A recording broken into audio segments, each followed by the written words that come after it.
Hello, welcome to Shad Life. I have some updates for you. Let me get a sip of coffee first, and then we will talk about those.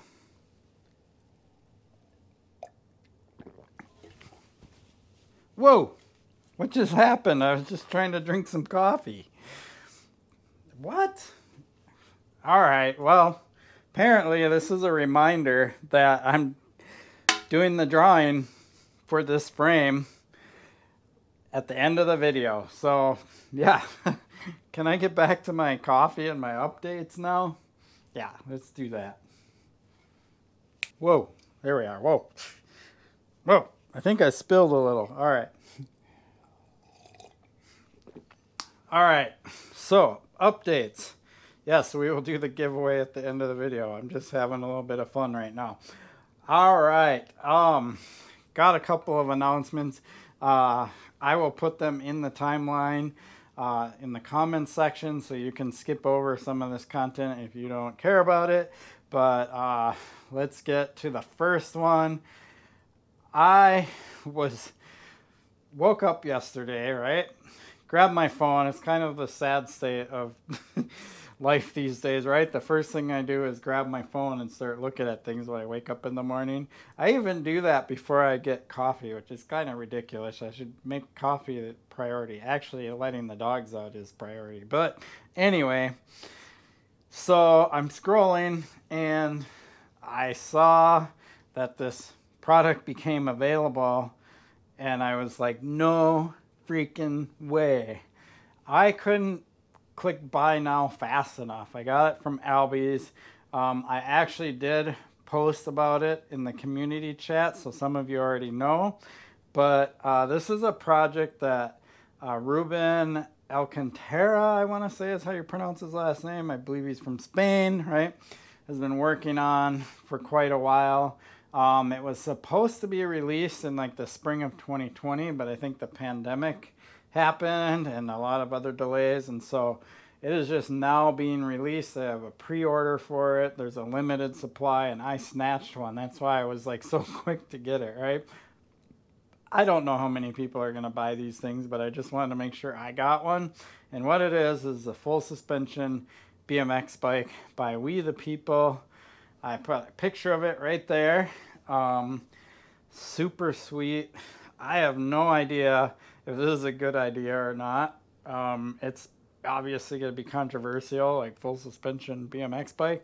But the things I like about it is it's got the 20-inch wheel. They didn't do it like a 24 or a 26-inch full suspension BMX bike or something like that, right? A true 20-inch BMX bike, so it should be size and have a, kind of the ride qualities of a true BMX bike. And the things I really like are the quality of the suspension. So it's got like a Machete DJ fork on it, and it's got a RockShox rear shock. It's a single pivot design that wraps around the bottom bracket. This is important because it is a single speed, so you want the axle to bottom bracket distance to stay the same when the suspension works, things like that. It's got disc brakes, super stoked on that. You know, modern good brakes, because honestly, BMX brakes pretty much suck. And probably the smartest decision they made on this bike was putting fat tires on it. It has 20 by 2.6 tires, so the frame can accommodate a larger tire.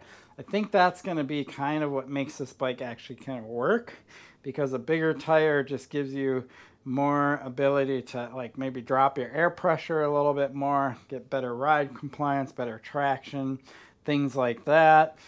It will increase the diameter, so we'll measure it when I get the bike, but what is the true outside diameter? Because if you measure like a 20-inch wheel, it's the with the tire on the rim. It's not the rim size, it's a tire on the rim. So we'll see what it comes out to be. It might be closer to 21 or something like that. Who knows? So we'll do all of that when I get the bike, and of course I'll do the unboxing and all that like I usually do, and then I'll do other videos where I ride it and see what it rides like, things like that. This isn't going to be something I take like on cross-country mountain bike trails. What it would be perfect for, and it's certainly not really a great skate park bike. I mean, maybe, but not really. But I'm thinking of places like here in the metro area, we have the Cottage Grove Bike Park, right?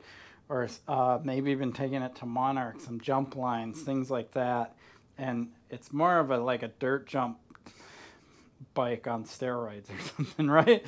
Like, I don't know. We'll find out. I'll ride it, see what I think about it, and so on and so forth. So super stoked on that. It'll be a few weeks before I actually get it. I did pre-order it. It's supposed to ship pretty soon. These things can sometimes not go as they announce them, but we'll see. And hopefully I'll get it sooner than later because it's fall. We don't have a lot of season left. So definitely stoked on that. All right, let's talk about some other things in my update. Trails. On my last update, I talked about the fact that I'm on the Mork board now. That's Minnesota Off-Road Cyclist. I was on it before in the 2000s, left the board. I feel like the time is right for me to get back on the board. There's just a lot happening, and a lot of what's happening is more on the progressive side of trails, which is kind of right in, my arena, right? And so there's a lot going on, and there's 2 trails that are just being made right now as I speak. One of them will hopefully be open soon. The other one probably won't be open till spring of next year, maybe even midsummer. We don't know yet. There's a lot of work yet to do on it, but the work has started. There's pretty good progress. I would be totally shocked if it was open this fall. So let's talk about the first one. That is Taft Park in Richfield. It's a pump track. I've seen pictures. I haven't actually physically seen it yet. Looks kind of like a pump track / dirt jump trail. It will be dirt. It won't be paved, and so on and so forth. I've been invited to preview it, so I will probably do a video on that and just do like a quick preview of the trail. It is not open to the public yet, so please do not take this as an invitation to go there and try to ride it. Taft does have some history when it comes to bikes, and it is way back, and I want to say it was in the late 70s, early 80s. I don't know the exact time frame that they had a BMX track there. I do remember in the early 80s, I went there a couple of different times and rode my BMX bike, but I never actually raced there. So it was a BMX track at one point in time, and then that went away, and then there's been many years, fast forward to 2023, now there's going to be a pump track there, pump track, jump track, whatever. It kind of looks like a combo of 2. I don't know until I see it. But super stoked on that, and it's pretty close to my house. Like, it's pretty awesome to have this stuff kind of closer. The other trail that's opening, it really was supposed to be under the radar. So the only reason I'm talking about it is because somehow the news got out there and it got announced, and it's not even close to ready yet. So I don't know how that happened, but it's a new trail in Theodore Wirth. If you follow my channel, you should be pretty familiar with Theodore Wirth because I ride there all the time. The 2 places I probably ride the most, well, now we're talking 3 because I'm now going to Monarch quite a bit. We'll talk about that in a minute. But is Cuyuna and Theodore Wirth, right? Theodore Wirth is kind of what I would consider my home trail. I was actually a trail steward there for a while back, even back when I was on the Mork board. I was also on the Mocha board, Minneapolis Off-Road Cycling Advocates, so on and so forth. But yeah, that is what I consider my home trail. There's a new trail going in. Currently, it's, Theodore Wirth has different sections, and each section has a different characteristics. So it's got the North Loop, which is more classic XC. It is pretty flowy and fast and fun, right? You see me ride that all the time. And then there's the Glenwood Loop that has some jump line stuff, some berms, some cool stuff there, quite a bit of climbing too. And then we have the Southwest Loop, which is more climbing, more kind of that technical hard climbing, and a few downhill fun sections with some jumps and drops, stuff like that. And then, of course, there's Brownie. And Brownie, I don't do much on my channel because it is kind of above what I'm interested in doing. It's really difficult technical climbing, and I actually was thinking I should do some persistence videos there of these climbs because they're pretty gnarly, and I could probably, if I took the time and did them a few times, I could probably clean them, but it just takes a lot of effort. And a few years ago I actually did a video on my channel and I was just sweating. It was hot out, whatever. So I might do a persistence in Brownie, but now I'm like way off subject. Back to this new trail, and it's a black trail. It'll have some downhill kind of flow sections. It is definitely more progressive than anything else in Theo at the moment. And so it's pretty cool to have that added to the trail system. And we have a black trail now that's more XC kind of hard technical riding. There's a skinny in there with some rolls in it, and that's challenging. There's that hard rock garden climb thing that I just did a persistence on recently, stuff like that. So that's one kind of like black expert trail. And then this new section is going to be more kind of modern free ridey style expert level trail. So super stoked on it. That is not open. Please do not go there and try to ride it or poach it or anything like that. It's too dangerous. There's loose rock in there, and nothing's even quite fully set. The trail's getting cut, but it's not even close to being like packed in and finished and solid yet. There'll be some wooden features added to that trail. Heard rumors of maybe a wall ride and stuff. I don't know all the details exactly, but super stoked on that trail. It is going to be super cool. Theodore Wirth is definitely one of my favorite trail systems in all of everywhere. It's just you know, not because I used to be part of the trail crew there, just because it's just an awesome trail. I love riding it. Cool. And I just want to add in this piece about Monarch and the Paradise Playground, which just opened up this year. Super awesome trail. We got a lot going on here, and it's part of the reason why I feel like my timing to get back on the mark board is right, and so on and so forth. So there you have it. And now talk about the next update. I'll keep this one kind of short and sweet, but what happens is we're into fall, kind of, or getting into fall, right? And I have to kind of shift my channel a little bit because it is, you know, I'm not riding in the dirt as we get into late fall and winter as much, and I get more into fat biking. The problem is that we have such a short daylight, and so it's much more challenging for me to get out and film. And I've tried filming at night and it just doesn't turn out that well. So I'll see what I can do this winter, but yeah, fat biking season is coming. I do tend to do a lot more indoors.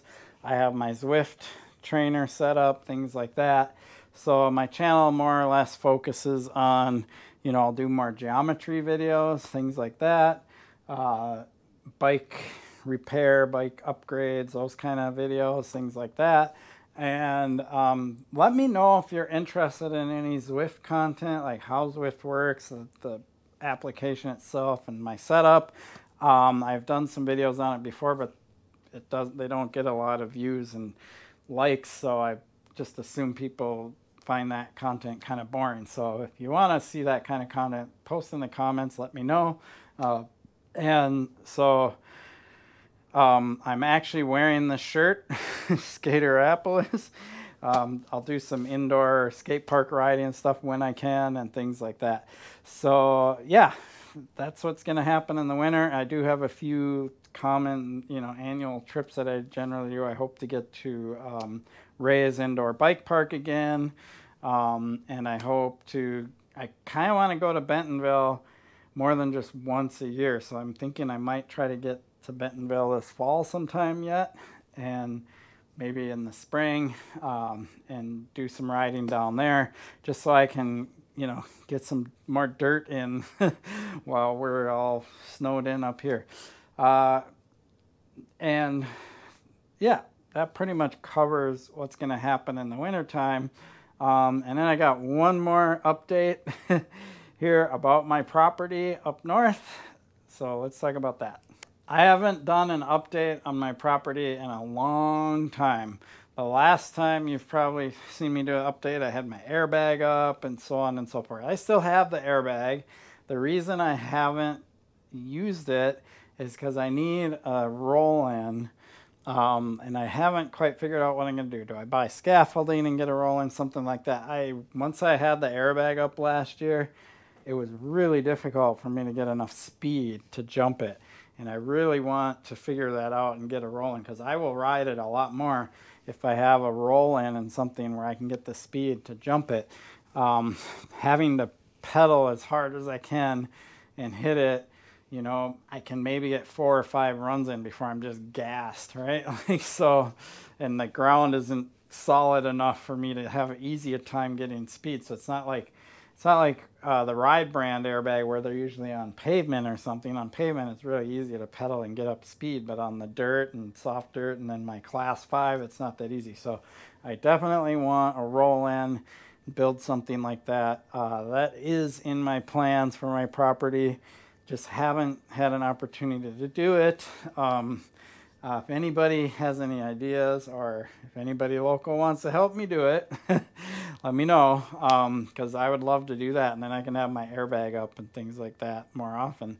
But the other thing I'm doing at my property is I finally think, I haven't pulled the trigger on it yet, but I do think that I found a manufactured home that I'm going to put on my property. So I will move away from having the RV trailer and actually have a house on my property, or, you know, it'll actually be more like a cabin for me. But I'm having internet put in up there, because up until now I've been using this kind of T-Mobile thing and whatever, and it's super frustrating. It doesn't get good connection using the 5G network, whatever.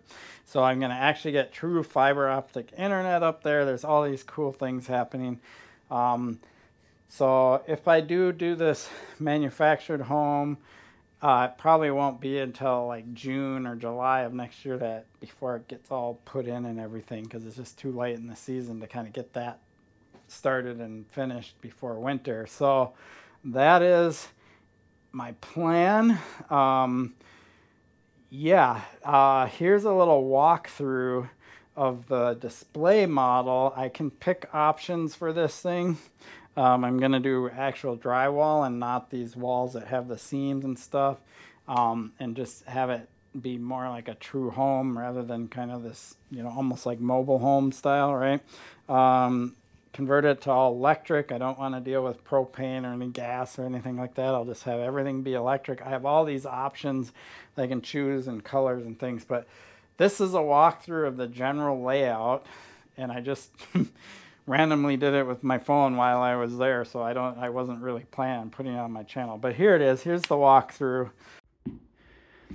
Well, I haven't made any final decisions, but this, not this exact unit, but my unit would be like this.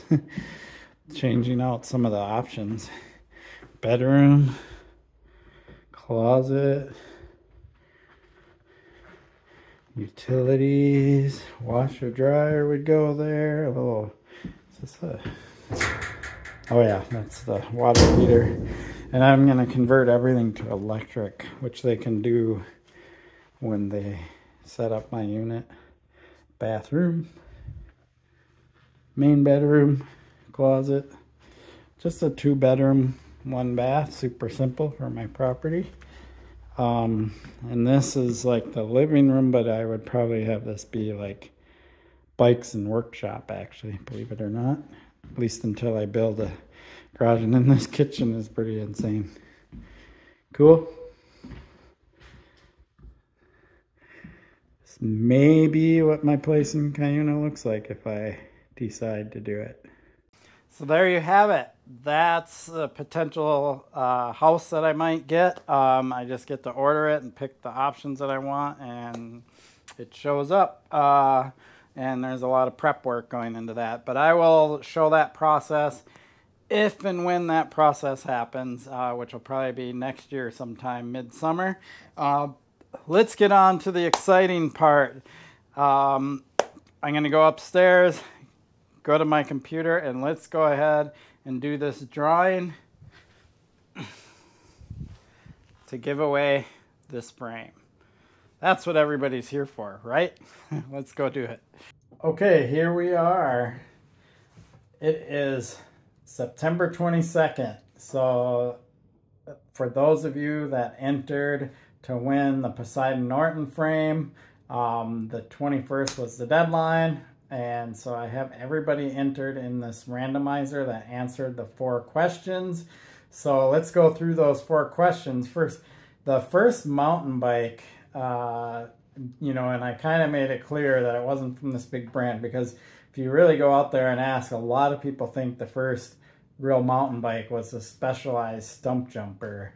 And it was the bike by Joe Breeze in 1978 or 79, somewhere in there. Some people said both years, but so that was the number 1 question, and that got answered. The other one was the first 29-inch tire. That was WTB, Wilderness Trail Bikes. They were the first ones to do a 29er tire.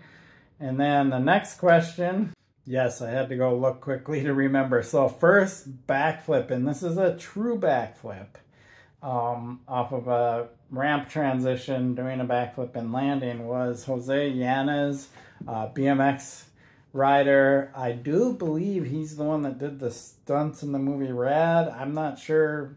Mention in the comments if I'm right on that. But he was the first one to do it. And I also think he did it on a Hutch. I don't know if it was a Hutch Trickstar or Hutch race bike. I don't know. But it was pretty cool. I remember when it happened, everybody was like, oh my God, it was in the magazines and everything. Like, crazy. Now backflips just seem like a normal, like I know people that their first thing to do off of a jump, like their warm-up move, is a backflip. That's ridiculous. Like, I'm just like, what? Okay, and so the last question is about my drivetrain on my Salsa Rustler. And of course that's the SRAM and Shimano mix that I have going on, the Axis. So wireless shifting, but with a Shimano cassette and a Shimano chain, which I recently just got new ones because the old ones got worn out after 2 years of abuse. So there you have it. Those are the questions, and of course everybody got them. And you know, honestly, the only reason I do this is just make sure you are actually interested in entering this frame. I probably could just do something like have people go, yes, I'm interested, or something, and not do the questions. But I feel like the questions are fun, all right? They're kind of fun. So I got the wheel of names back here, and it's going to randomly pick somebody. So I'm going to go ahead and start this and see who's going to win. This is a kind of a cool app, but I have everybody entered here. If you look, there's 37 entries. So all of those people are in here. So I'm going to go ahead and click to spin, and we're going to see who wins. Here we go. It's just like reminders of the Price is Right, right? Here we go. Who is it going to be? David Marino. Ah, there we go. Oh, look at that. It even has this cool celebration. There you go. You are the winner.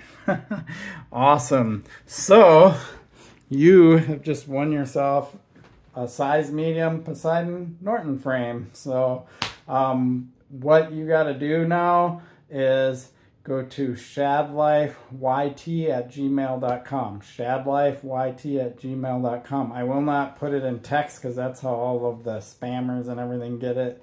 So I won't put it in the comments. You just have to, it's pretty easy. shadlifeyt yt@gmail.com. So the YT stands for YouTube, right? And then just send me a message. Let me know that you got this video and realize you're the winner.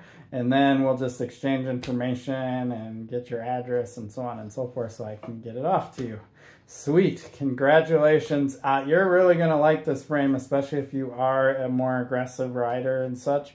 And if you have any questions about how to set it up or anything, I mean, really, you could just watch my videos and also see the videos on the Nuke Proof Scout, which is very similar if you want to learn how to set it up, or maybe you already know how you want to set it up, but stoked you want it. Yeah, send me an email. So I want to send an update on the Haro Steel Reserve frame and fork that I gave away in a previous drawing just recently. Jay Malazarek, I guess is how you, I don't know. I still don't know how to pronounce his name, but I did send it to him and we've been in email conversation and he sent me some photos of the build. So here are a couple photos of the Haro Steel Reserve after he built it up. Pretty stoked on that. So yeah. I like doing these giveaways when I can do them. So, yep, it's just another one of those kind of perks of being a subscriber of my channel. All right, well, there you have it. Congratulations to the winners of the frames. Jay Malazarek, nice build. Hope you're enjoying that and riding it. That concludes this video. I appreciate you sticking around and I appreciate your support. Please hit that subscribe button if you're not already a subscriber and like this video. Peace.